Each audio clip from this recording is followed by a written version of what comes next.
Good afternoon and good evening. As you can see, I have already learned from Mr. Islamza with this broad greeting and with his message that it is up to us. I'm Joe Webster. I'm a state representative in the Commonwealth of Pennsylvania. And for those who would like to look at a map, that's just outside Philadelphia, our sixth largest city. So I'm not in Washington, D.C. I'm a state legislator. I also want to say special thanks to Ashtak Harner, who first invited me to participate today. When I first met Ashtak, he said, I can call him AJ. That is a thing we do, I think, wrongly in the United States. I told you my name just now, Joe. I think it is an important starting point that we learn each other's names. My legislative role is to vote on legislation that affects the residents of our area, our region, the Commonwealth of Pennsylvania. And in that role, and also in my role as a citizen, I know how important it is to raise awareness about social justice, education, human rights, environmental causes. You all know that in the United States, like many parts of the world, and has been discussed today, we are struggling with these issues, with social justice and equality, with climate change, and with all the economic impacts of healthcare problems, gun violence, education issues, big issues. Mr. Sampertoda spoke just now of decentralization, that we need to practice the right values at all levels of government. When he said that just now, I understood why I'm here today. So as a state legislator, I try to be aware of movements and campaigns that improve the quality of life for all of our neighbors, whether they be physically next door or around the world. I support and congratulate you on putting together a global conference in the spirit of what benefits a healthy democracy and a healthy people. I am honored to join you today. And I am impressed that you have joined 26 nations together today. I will note that it is by that individual effort by each of you that will add up to be combined and also to change our world. Many of our modern nations were born out of protest, out of advocacy and grassroots organization. And I believe that progress is attainable, maybe only attainable through this deliberate individual action, consistent messaging, and personal engagement.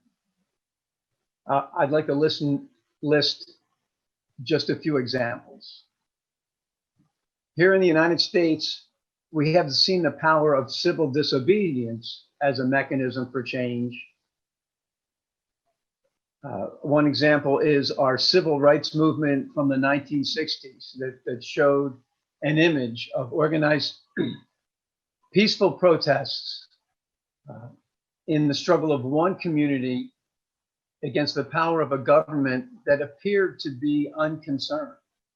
We have images of young people quietly sitting at a lunch counter while being surrounded by others screaming and hurling hatred. And this always shines, those pictures always shine a spotlight on everything that was wrong with racial segregation in the United States. Mahatma Gandhi, whose birthday is remembered today, brought global attention through his hunger strike to the injustices put on the people of India by British law. And you know that example well. When coupled with nonviolence, civil disobedience leads to an effective journey that transforms the concerns of a people to tangible solutions. In my role as a legislator, another effective protest that I encounter frequently is advocacy through lobbying efforts. And I'll try to explain that. In the United States, each citizen has the right to petition our government. It's now called lobbying, and sometimes that gets a bad name.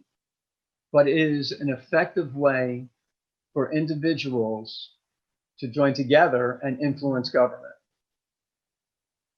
Because democracy depends on the involvement of every citizen. These lobbyists that represent groups and advocacy groups can build relationships between policymakers and underrepresented groups or leaders in the causes that are respected, and they're respected for their knowledge and for their passion. They bring details and research that someone like myself doesn't have the time to find on our own. And that helps us craft policy or legislation, to persevere in protest and to do the right things at a legislative or a governmental level. Another important tool is the economic pressure that's fought through boycotts or sanctions as an acceptable means of protest by restricting financial access and gains from parties who aren't paying attention to the will of the people. Obviously, we've seen this work effectively both on large scale and small scale, from the end of apartheid in South Africa to something happening in the United States right now in terms of the impact on our business community to remove offensive imagery in their branding and their logos and their commercial outreach. So when our goal is to use nonviolent acts, not performatively, but constructively, we have the opportunity to convert words into law, and we make communities a better place. So hopefully this has just been my short opportunity to meet you and to present one perspective from the United States and at a local government level. But I think it is very important to hear the message that it is up to us, it is up to you, it is up to me.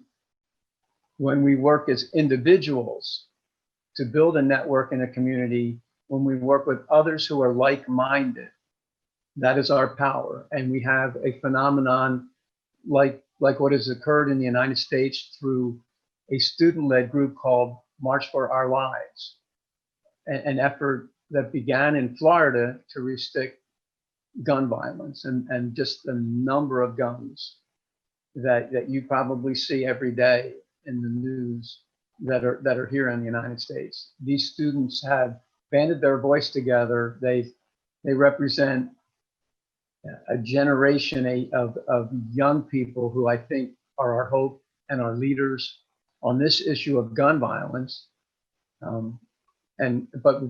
but also with the power to create unified, impactful messaging that will exert influence over our elections in the United States and our law. These causes, they matter. They're big issues, as I listed in the beginning: social justice, human rights, equality in education, women's health, the quality of our natural resources, clean air and clean water, so simple and yet so vital to every individual on our planet. And they are certainly worth our time. And again, I'm thankful for you giving me this time today to use our individual and our collective voices for the betterment of our entire planet. And thank you.